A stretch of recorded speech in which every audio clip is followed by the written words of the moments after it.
I can move it. Oh, there it is. Just move it. I'll just move it back. There's an invention to be made here. Yeah. I'm sure they do have them, the fat. Actually, we have that fancy one. I forgot to bring it. You got a volunteer sometime? Yeah, and then you can literally do that. Zoom in and move it. So, Anyways, now I watch this out of focus. are you volunteering? Okay. Do you want to be an official volunteer or need somebody to volunteer to do this? Yeah. No blinking. No blinking. On the time. Yeah, exactly. Yeah. People are awake, yeah. People look like they're falling asleep. Like a couple of times. That we're gonna double Yeah. at the end of the evening for drinking. And then we'll play the trailer for the film, and then Yeah. we'll All right, make great. the presentation. Thank you. So I guess we're ready to go. Yeah. And we'll just close that door And go- in a minute. Can you go up near there? Because then Oh. we'll record it. You Okay, can I start did not recording. realize. Oh, I just did the off. Oops.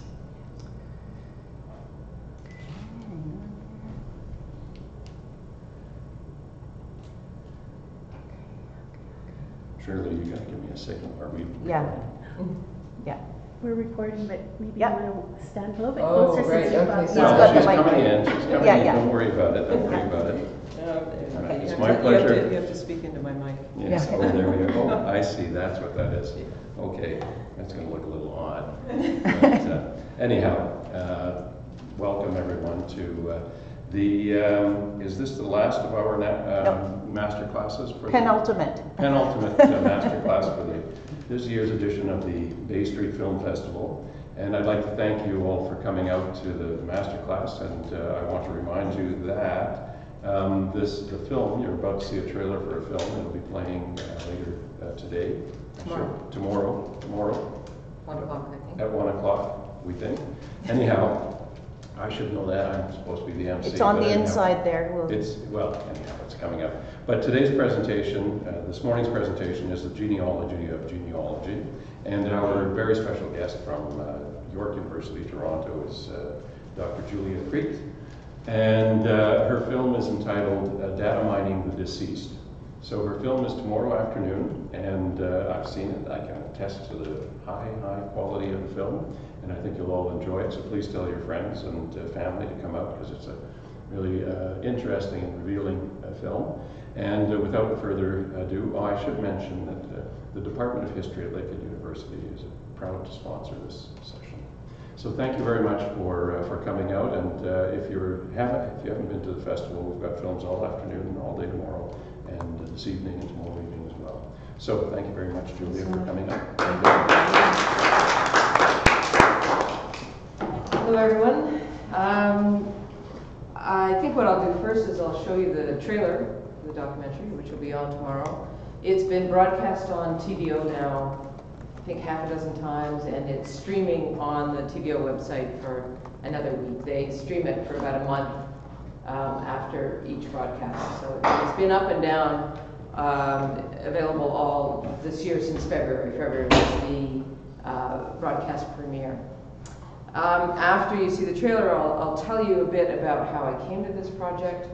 And I've just finished writing a book, which was initially titled The Genealogy of Genealogy, and now, you know, the way books work, they often shift as you're writing them. So now I think it's going to be called The Great DNA Giveaway, Ancestry and the Business of Family. So that gives you a sense of where I've come to with this project. But I've done a great deal of research. I've been involved in researching family history, my own and the industry now, for probably 20 years.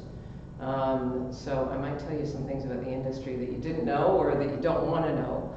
But I think the issues of privacy and genealogical information are very much coming to the fore now, particularly with this kind of harvesting of DNA. So I'll show you the trailer. This is the TVO trailer. And then I'll talk to you about my research, and I will take any questions that you might have. And I assume that you have an interest in genealogy. You probably wouldn't be here. So we can have, I'll talk for 15, 20 minutes, and then we can have a pretty far-ranging discussion. So if you wouldn't mind hitting the lights. the business of family history truly about family? Family Search in the Church of Jesus Christ of Latter-day Saints does what it does respective to family history because doctrinally we truly believe that these precious relationships, they're not going to end at death. Data mining the deceased, ancestry and the business of family, February 1st on TVO. Questions that reveal new perspectives. Help TVO create a better world through the power of learning. Visit tvo.org. All right, so that was the TVO trailer. I'll show you one more trailer. I'll show you the trailer that I did for the doc, which is essentially the first 3 minutes, which will give you a better sense of the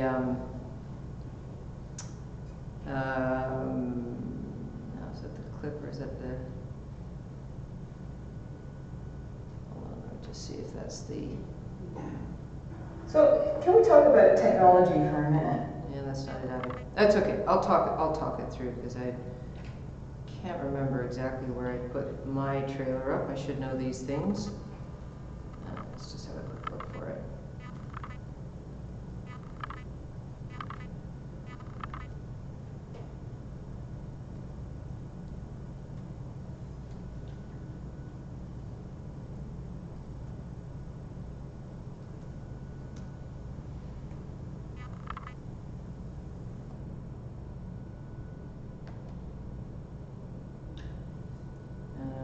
Yeah.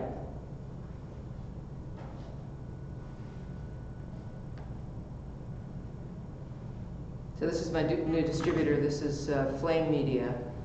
I wonder what they did for a trailer. We'll see. There's something This is my. all of us, some innate need to know.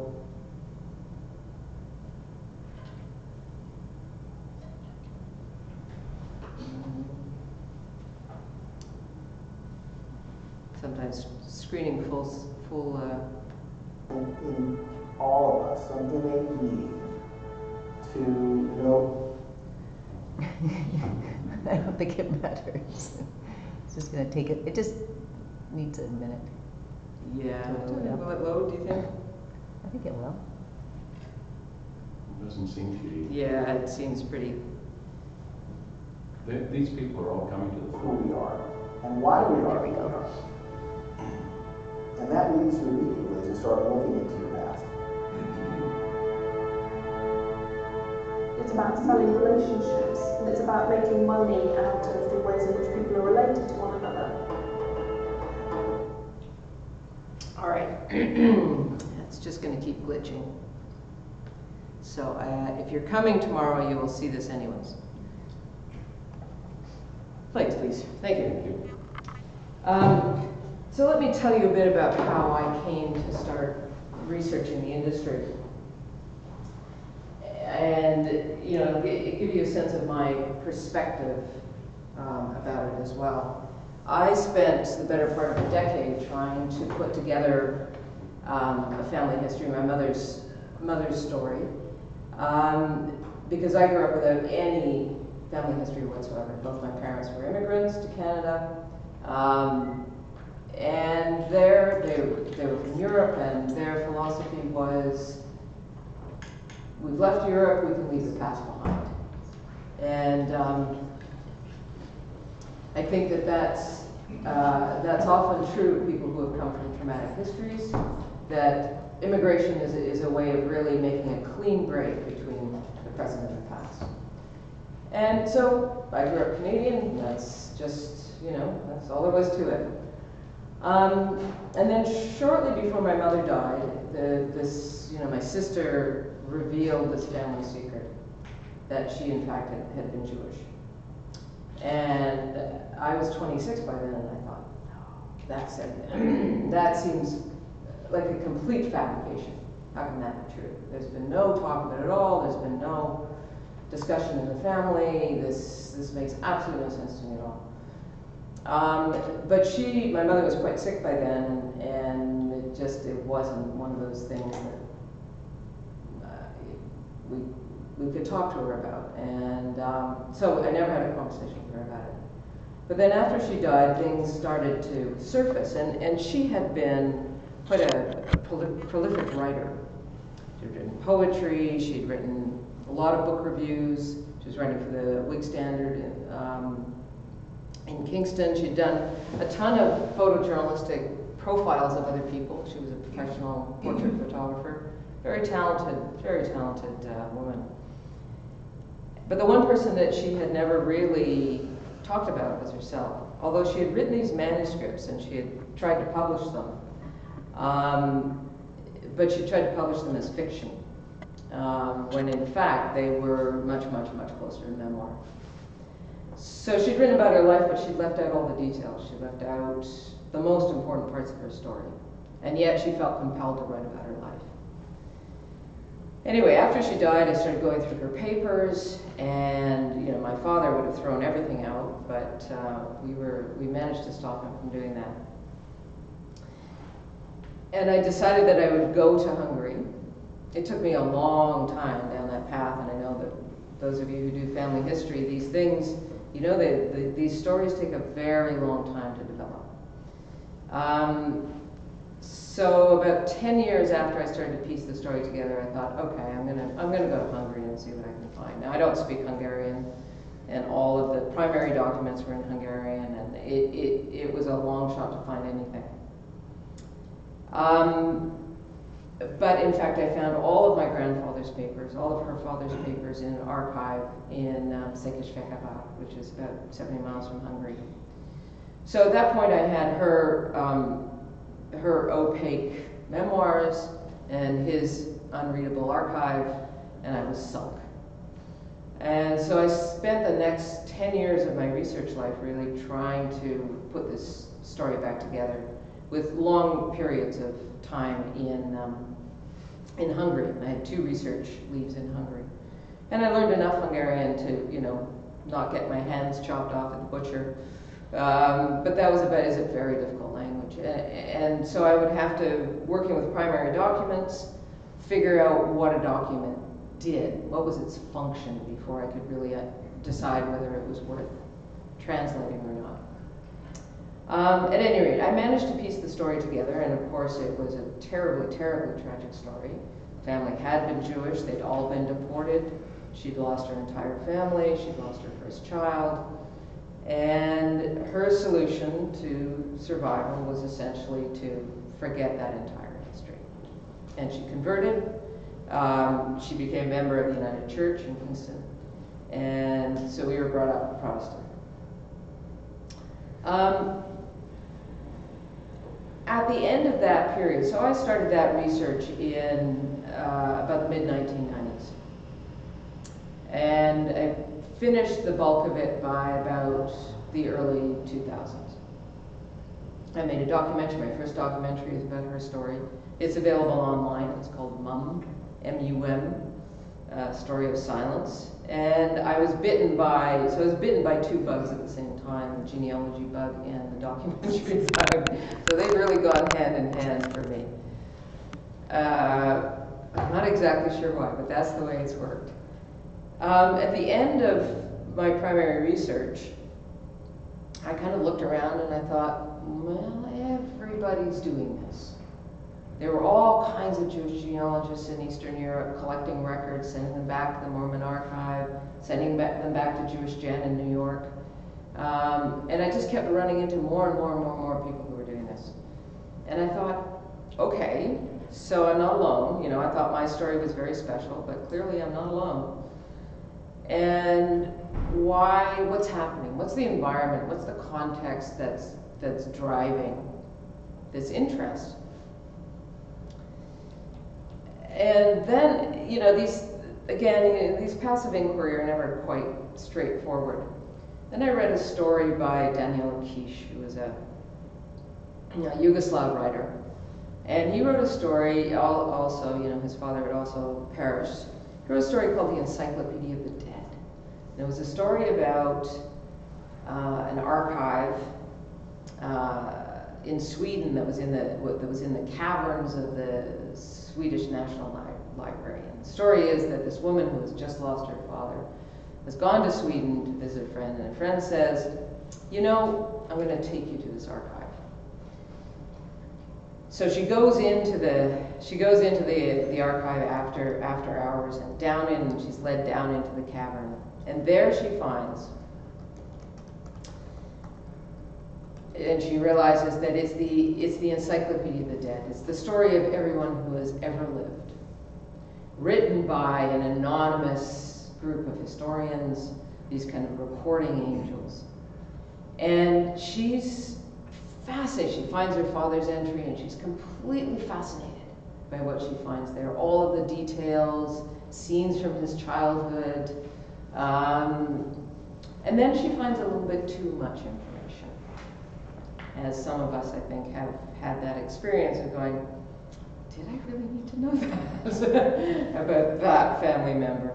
And she finds out her father had died of cancer. She figures out that he had been drawing all these floral pictures, and in fact what he had been drawing were the shapes of his own cancer. And then she wakes up and realizes, oh, this was all a dream. But it's really written as a Gothic nightmare. How, what would it be like if every moment of our existence were recorded by people we didn't know? And then Daniel Quiche, after he publishes the story, it's published in the New Yorker for the first time, and then he republishes it in this collection of short stories, and he adds a footnote at the end. And the footnote says, when I published this story, I didn't realize that this imaginary archive that I had created actually exists. And it exists in Salt Lake City, in the caverns of the Granite Mountain Vault. And I read that story, and I read that footnote, and I thought, oh my goodness, what's going on? Why are the Mormons collecting this information? What's their story about? And then once I started to think about the Mormons, I started to think about ancestry, and once I started to think about databases, that's what took me off on this journey. So for the last 7 years, I've been researching the industry itself. Who's collecting the information? Why are they collecting it? And what are the end uses? What are they going to do with it in the end? I finished this documentary last year, and then just after I finished this documentary, a publisher in the States, the University of Massachusetts Press, asked me to review a manuscript, and then they said, oh, we see that you're working on this book. And I was like, yeah, whatever. I put the book on the back burner. And they said, we'd really like to see some of it. So lo and behold, within 2 days I had a contract for the book, and that threw me back into the research process. So I've just finished drafting that book, and I spent a lot more time researching the economics of the databases and where the information is ultimately going. So the doc was really the data mining deceased. It was the first phase of the research, and the book, I think now called The Great DNA Giveaway, was the second phase of the research, but it built on the research that I did for the documentary. So I could tell you a great deal about the industry now. The history of the databases, why they developed, the economics of the databases, which is crucial because they are huge. They're some of the biggest databases in the world. The Mormon database now contains 33 times the number of records as the Library of Congress in the US. That is one of the most expansive databases in the world. It's up there with Google. 23andMe, I don't know if you know 23andMe, that's a Google-owned company. And Ancestry.com was started by Mormons by LDS church members for other LDS church members. But now, of course, it's the biggest commercial database in the world. Both Ancestry and the LDS database are the headquarters of those two databases are now within 5 miles of each other. They're both in Utah. They're just outside Salt Lake City. So the major data collection enterprise is very much part of the larger LDS project. Now, you may or may not know this, and you may or may not care. That's one part of the industry, and I think the LDS Church is absolutely. In fact, the founders of Ancestry, Dan Taggart, who was the first fellow you saw in the trailer, said that there wouldn't have been an industry without the LDS Church. So we tend to think that our motivations are purely our own, but in fact we've been motivated by a much larger zeitgeist, by a much larger cultural movement that is in the first instance really promoted by the LDS Church for their own purposes. Now, that's not to say that genealogical research started with the LDS Church, because it certainly didn't. But in America, they've been, in the United States, in North America, they've been really the prime motivators. Let's put it that way. So the LDS is a nonprofit organization, but it is, the church puts the greatest percentage of the church's resources go towards the genealogical database. So you think about how big the Mormon Church and the vastness of their resources, that's their primary enterprise at the moment. And it's a very, very rich church. Ancestry and the Mormon Church are working together. The financial arrangements of those are, you can't access the financial details of those arrangements. But I say more about that in the documentary, and I've learned a great deal more about that myself. And 23andMe, of course, is a privately owned company, and it has two arms. It has in fact, almost all genealogy companies now have a DNA testing service as well as a records access service. 23andMe was set up a bit differently. It was set up as a ancestral DNA testing service and a medical, medical history or genetic genealogy, genetic medical history testing service as well. So the industry is now heavily involved in what's called recreational genomics. And recreational genomics is one of the least regulated forms of genetic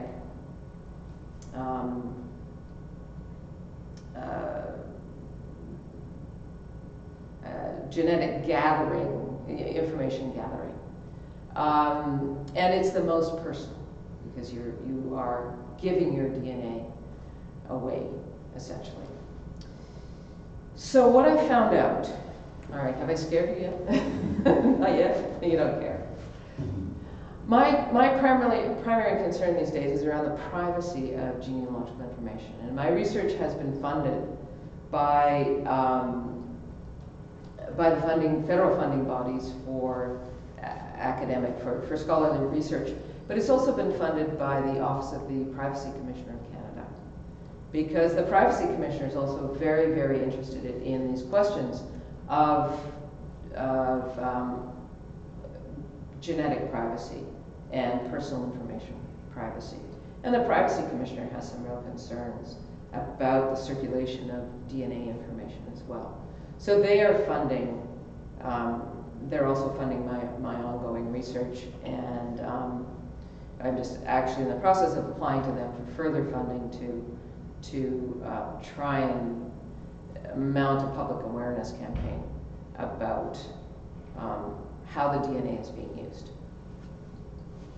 The short story is that all of the DNA databases are being sold to the pharmaceutical industry. when you send in your DNA sample to one of the genetic genealogy companies, whether it's Ancestry or 23andMe or Sorensen, I don't know if any of you contributed to the Sorensen database when it was first set up. And many of these databases were actually, some of the databases were set up as nonprofit at the beginning, but they too have been sold. Sorensen Genetics was the original database that was sold to Ancestry. It too was started in Utah. So when you sign those waivers that you have to sign in order to submit your DNA sample, can I just ask how many people have submitted DNA samples? Okay, so when you did that, you signed a terms of agreement. In that terms of agreement, you gave, and may I ask who you did it with? Ancestry. With Ancestry. So you gave Ancestry complete proprietary rights. Now that means that they can do whatever research they want on it. They can sell it to whoever they like. If you want to see how Ancestry is reconfiguring, and this is worth having a look at, so I'll just show you this briefly. It's all public information. None of this is really, it's not hidden. It's just that people don't really think to look for it.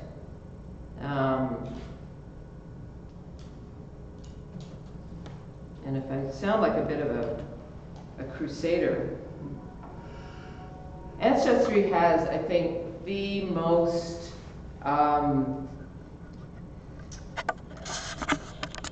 efficient or one of the most motivating advertising campaigns in the industry. They have a superb advertising campaign. Now, the irony of, and I'll dig a little further into the database in a moment, or into their site, but discover what makes you uniquely you. Think about that for a second. That the industry, and this is the idea that I developed in the book, that the industry is predicated on the idea that we don't know who we are. Who do you think you are, right? That's the entire industry is predicated on that question. That we, as we are moving through the world in our daily life, living with our families, doing our work, living in our community, we don't know who we are. Really? We don't we? Do we really need to buy information? And you know, I mean, I'm very sensitive to these issues, obviously, which is why I told you how I came to my to this. Is that me? No. Okay. How I came to study the industry. So I do understand that those questions can feel very, very pressing.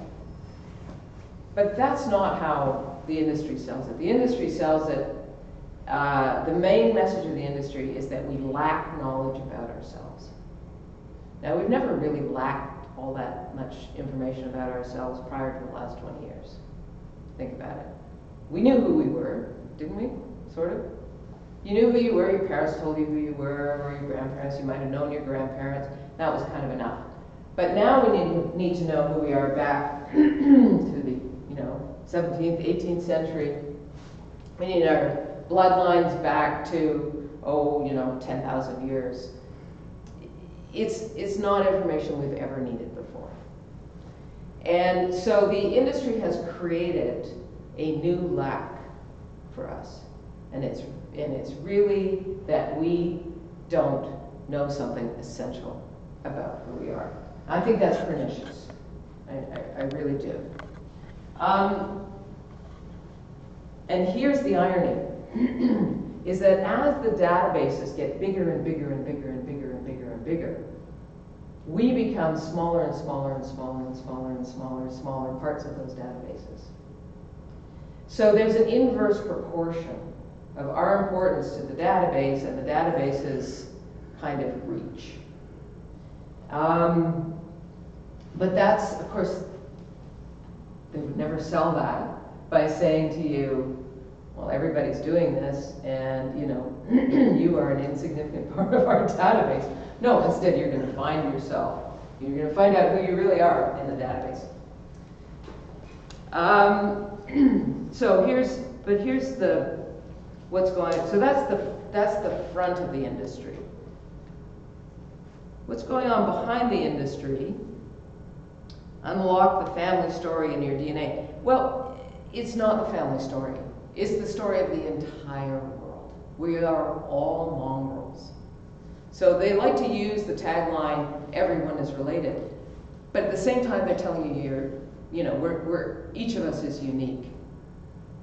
Well, we're not that unique.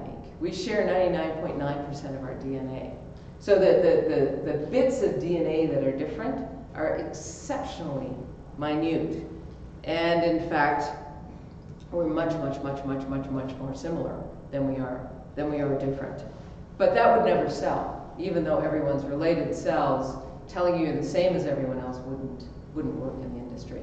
So we have to be given the sense that we will learn something about us that's uniquely about us. And it certainly feels that way, and I really do understand that. But if you, holy crow, I'm related to George Washington, yeah, well, probably 25% of the US is related to George Washington. That doesn't make you special. That makes you, in fact, part of a very large group. Just a sidebar, one of the chapters, well, it's not a sidebar, but as an illustration, one of the chapters in the book, in fact, I start the book with the story of Confucius. And because Confucius has the oldest genealogy in the world. And it runs to 183, it's probably up to 185 by now, consecutive generations. They have kept a written genealogical record. Now, this is father to son only. Women somehow don't matter in lineage. Certainly not in the lineage of Confucius. I'm not quite sure how all those sons were produced, but the women were part of it. So during the Cultural Revolution, Mao declared that Confucius was, in fact, a stinking corpse, and there shouldn't be any attention paid to him. And the genealogy, Confucius's genealogy, kind of went underground. But it was revived in the late 1990s because China realized, as it was moving towards capitalism, and this is, again, you have to think of the larger context of why these databases come to life. China realized that it had lost its kind of the moral compass in a way, and it had lost a certain public relations exercise worldwide. And so it decided to start up these institutes called the Confucius Institutes. And the institutes were offered to universities around the world. As part of that, they revived Confucius's genealogy. And they decided to update the genealogy. And so the first time in 2,500 years, women were allowed to register. And Chinese who didn't live on mainland China, so Taiwanese were allowed to register as well. All of a sudden, the members of his genealogy went from, his family, went from about 680,000 to over 3 million. Because the idea was that if you could claim a relationship to Confucius, that was an honor, and it would lead to kind of better morals and better behavior. Now, what does it mean to be part of a family of 3 million people? Does that give you something special? Now, interestingly enough, they decided that they didn't want to test people's DNA because they recognized that it was a cultural phenomenon that they were after, that it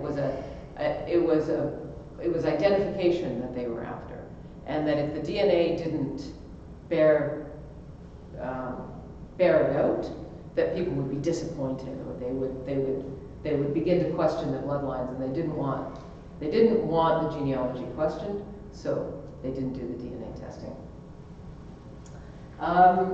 So there's an example of people who were,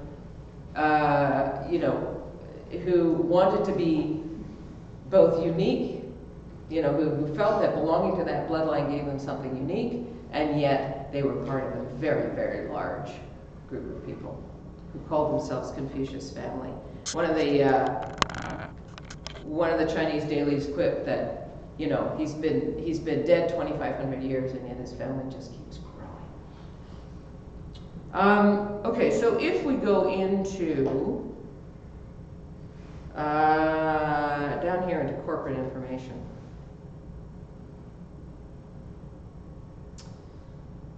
Okay, that all looks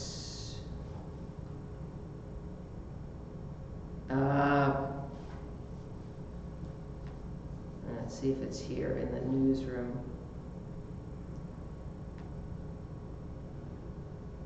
Okay, so Tim Sullivan was the CEO of PayPal. So he's stepping down. That's interesting.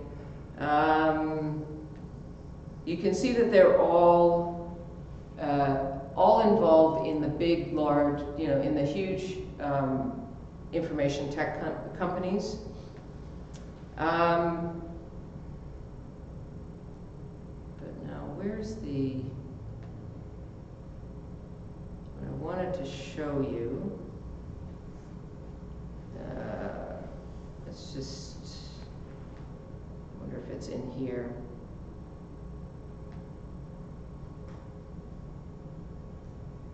Those are all the brands. Those are all the. That's not what I'm after. Oh, maybe it's under our story. We're a science and technology company with a very human mission.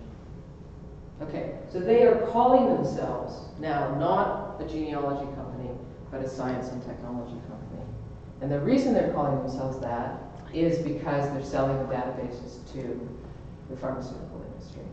So and that's who they're reporting their results to as well. So on the front side of it, you see that it's all about you and it's all about family. On the back side, you see the technology part of it and who they think they are. So if you ask Ancestry, who do you think you are? That's their answer. We're a science and technology company. I'll tell you, how much time do I have? Have I yammered on? Yes, I've yammered on long enough. You get my kind of drift. So, questions? I have lots more to tell you, but questions, comments, concerns? So what's the sinister side of selling information? Well, it's a good question. In a way we don't know, and in a way we do know. We know that historically, genetics and genealogical information have been used for eugenics purposes. The contemporary concerns tend to be about health insurance. Will these companies sell your information to the health companies? Will you have to reveal that you've done these tests to your insurance company? There's a lot of concern about that. The data is anonymized, but not really, because it's all linked with the genealogy information. And so that's the really valuable part of these databases. It's not just the DNA, it's that the DNA is linked with the genealogies, which means that they can use the information.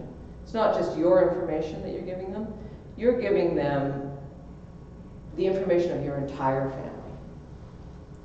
Because once they have that DNA sample and they have the genealogical information, they can then apportion DNA to your various relations. So your kids are going to have half your DNA, you're going to have half of your parents' DNA, a quarter of your grandparents' DNA, and so on. So they can build these DNA pictures out of one DNA sample. They can expand that dramatically.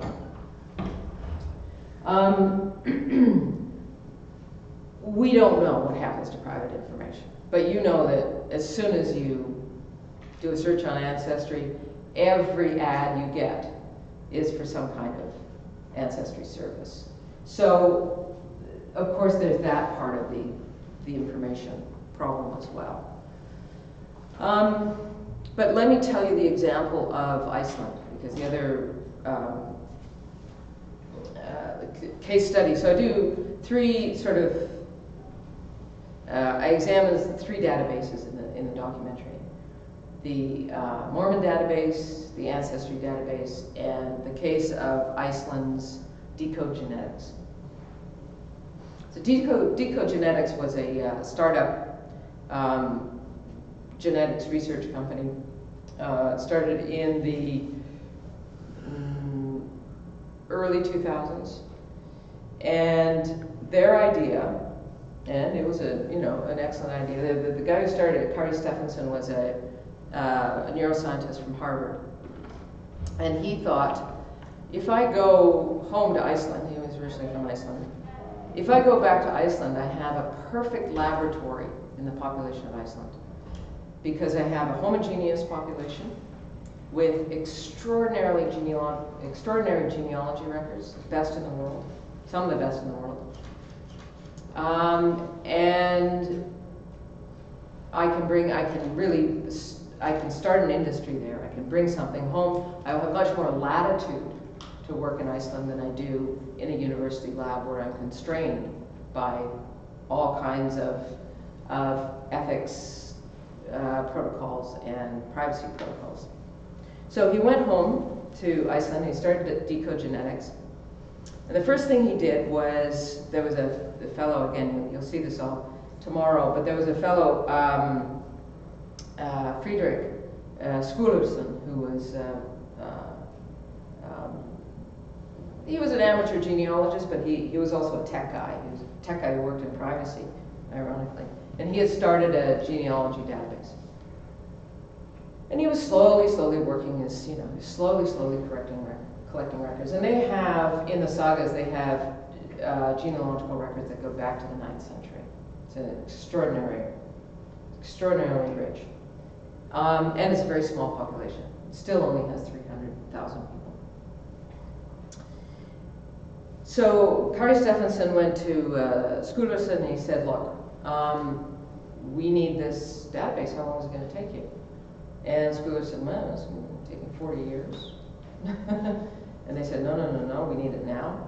So they paid for the Decode paid to have Skúlason create a genealogical database of the entire country, going back as far as possibly could. And then Decode applied to the government of Iceland for a license to the medical records of the entire country. And they got that license. And then there was a huge privacy storm about access to those medical records, because it was a nationalized medical system, and the records were very good. And Decode was a private company, and nobody else had access to the records, only Decode. And then Decode asked for people to volunteer their DNA, or doctors to volunteer their patients' DNA. And they got about 120,000 samples. And then they took the DNA, the medical records that eventually they lost the license, but they got all kinds of medical records from doctors and people who were willing to give it to them along with their DNA. So they took the DNA, the medical records, and the genealogy, and they wove them all together in the interests of medical research in order to track the some of the most debilitating inherited diseases. That sounds like a fantastic idea, right? That sounds like a really profitable idea. Well, and they were funded by La Roche, and they promised that any drugs that were developed would be given back to the population of Iceland. Instead of which, no drugs have been developed. Iceland has received nothing except for, yes, they started a homemade industry, and so they gave Icelanders, a number of Icelanders, very good jobs. It went bankrupt in 2008. The entire database was sold to Amgen, which is an American pharmaceutical company. and now it's been sold off again. The records are still in Iceland, but now several pharmaceutical companies have access to those records. So there were huge, this became in the late 1990s, early 2000s, this became a hugely controversial issue. Because in essence, they had turned Iceland into a captive biomedical community. Now, we're doing much the same thing with ourselves when we give both our genealogical information and our genetic information to these databases. We are voluntarily making ourselves into a biomedical community. We don't know what the consequences of that will be down the line, but I think that the Iceland example is clear that that information can be bought and sold at will once you've contributed it. And that, I think, should sort of concern us. But yeah, I mean, on the one hand, it seems entirely benign. What could possibly go wrong? In the Canadian context, well, if I was an American, I'd have grave concerns because my availability of insurance would be highly dependent on the information that they have. They would say yes or no, depending on what they found out through that search. In Canada, the context is a little bit different, isn't it? Yes. You just show your health card and you get coverage regardless of what your ancestry is. True enough. But many of us have private coverage as well, right? True enough. And those companies, you know, they might go very much, we don't know where the Canadian health system is going. And the thing is, again, it's not just your information, but it's your children as well, right? So it reverberates generationally, and it, yeah. So if you're working with the Privacy Commissioner, yeah, I really hope that that point is taken, that there is a sinister side, that we don't want to follow the American lead. The Privacy Commissioner, one of the top priorities of the Privacy Commissioner right now is bioinformation. And it's very much linked to that, to health records and the insurance industry. Yeah, the Privacy Commissioner is really, they're beginning to recognize that the recreational genomics or direct consumer genetics is a pretty, it's a pretty iffy proposition in terms of privacy and ownership of information. So here's a question. If I was Ronald McDonald and I had a son who volunteered some ancestral DNA, could the police use that information to track and apprehend Mr. Ronald McDonald? It's been done in the States. It hasn't been done in Canada, but yeah, there was quite a controversy over a case in which the police did just that. They went to Ancestry's database and asked them for information, DNA information about a particular family line. They arrested a guy based on that information. He had nothing to do with what had happened. So we don't know about police access either. But that's an excellent question. Well, sort of a follow-up, you know, maybe because I live in Thunder Bay, you know, I don't really think too much about it, but about anti-Semitism. Yeah.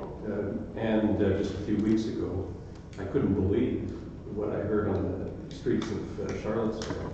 And as a historian, I know exactly how slippery a slope it is to end up back where maybe Germany was in the 1930s, and not just Germany, much of the Western world, and you know, many other parts of the world. And the, you know, the DNA, it doesn't have to be targeting one religious group, but it certainly could. And we have a long history of eugenics in this country, and we're not very far away from it, right? I mean, it's not ancient history, right? In the lifetimes of the people in this room, eugenics was you know, a very popular theme for some governments and government programs and that sort of thing. So it's not really a question, but you know, we shouldn't be fool ourselves that it doesn't affect us and won't affect future generations. And the other thing I suppose I'd point out is I've never participated in any of this. but I have family members, I can't stop them. No. So I am I'm already captured somehow. I just haven't given over myself to it, but other people have listed me and connected me to all of my infamous relatives, and genetically, if they come looking for people with those predispositions, I suppose I'm somewhere on the list. So I think it's very serious that people understand what happens to this information. It's not just that your computer remembers every website you go to, but these databases remember everybody that you are somehow connected to. Well, and that's the point, is that we think it's just about us, and the sales pitch is that it's just about you, right? It's about us individually. But in fact, we are implicating every family member that we record in some way. When we upload trees, when we upload information, the privacy issues around that information are huge. And it wasn't really so much an issue before the databases started collecting the information. You could be a genealogist, you could do the family tree, you could go to the various municipal archives. It's a wonderful, it's an absolutely engaging process. And completely fascinating because it's all about us, right? But the advent of the databases has made it into a very different enterprise. And so it's not just about us, it's about everyone who we include in our research. And those people don't have a say. And of course the dead have absolutely no rights. No right to privacy, which is an interesting problem. Yeah. Yeah, I started doing, when my kids were little, and I didn't have a computer at first. Yeah. So there was limited information that I could find, especially because my parents came from Finland. So over here, and all I could do was find the ones that had come over and get the information that my parents had. But once I got onto the internet, there was like the church parish records and everything that I could find. And in a way it did creep me out, especially when you said, oh well, there's the black sheep of the family that nobody talks about, or the one who ditched his wife in Finland and came over and then remarried without divorcing her. And then he was pronounced dead, but then he's still alive. And we don't know what happened to that family, kind of thing. But to find out all of that, like maybe, criminal element somewhere along the line, the police find the DNA and say, hey, you're related to this person, where is he? Yeah, well, exactly. And that's what happened really in the States. We assume that all the information we're going to get is friendly and benign and will make us feel better about ourselves, and often the opposite is true, is that we find out information that, I'm not sure I really wanted to know that. Or, boy, I'm not sure I should tell my grandparents that information, or my kids that information, or you're opening up a right. And now I have found more cousins and relatives than any of my parents or anybody really knew that we have. And they all want that same information that I have. And, well, how far have you gone backwards and forwards and sideways and whatever else? And there's a point where I just don't want to give it to them. Because you feel proprietary about the information? Pretty much that too, but also it's like, do they really need to know everything about my family? Right. My line, because their great-great-great-great-great-grandfather was my great-great-great-great-uncle? So let me ask you this, and this is a question really of the entire enterprise. When does family stop being family? How many generations back does it just become a set of records?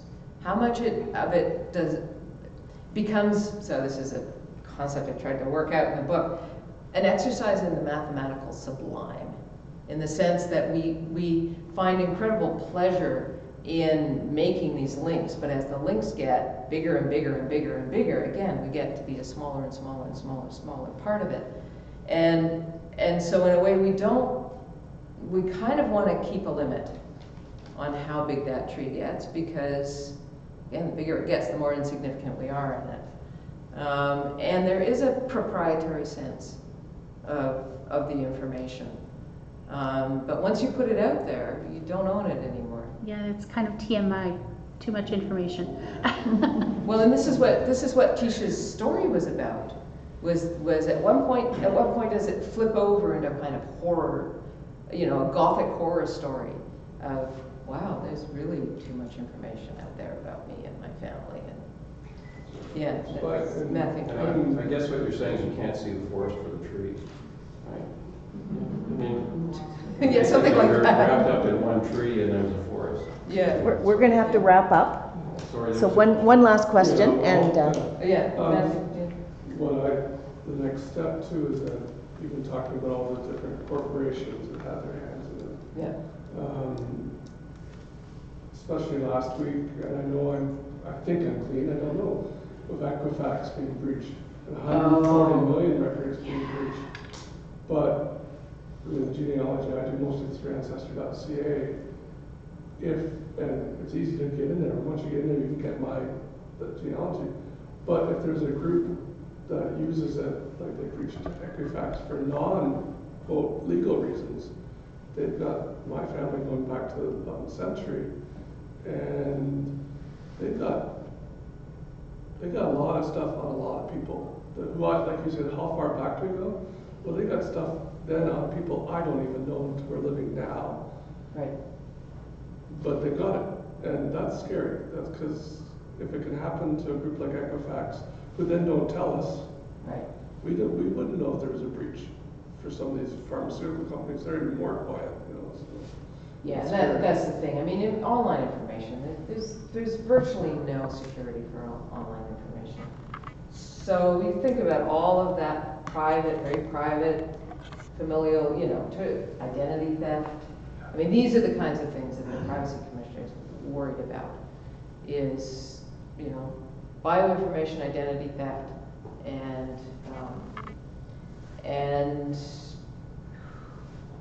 who knows, cloning? I don't know. I mean, you can get a bit sci-fi about it. But I think, as Ron said, we have to remember that the history of eugenics is not very far away. And this is all about bloodlines. And that's also a kind of scary idea, that we're reverting to the notion of blood percentages or DNA percentages. I am 50% European. Well, that makes me safe, maybe, for the coming racial segregation, the new racial segregation, doesn't it? There are two lines of thought about that. One is that, again, everyone's a mongrel, and so we all have these mixtures of bloodlines, but at the same time, people are looking for kind of racial purity in it. So it's a very complicated and contradictory enterprise, I would say. Can I end there? thank you very much.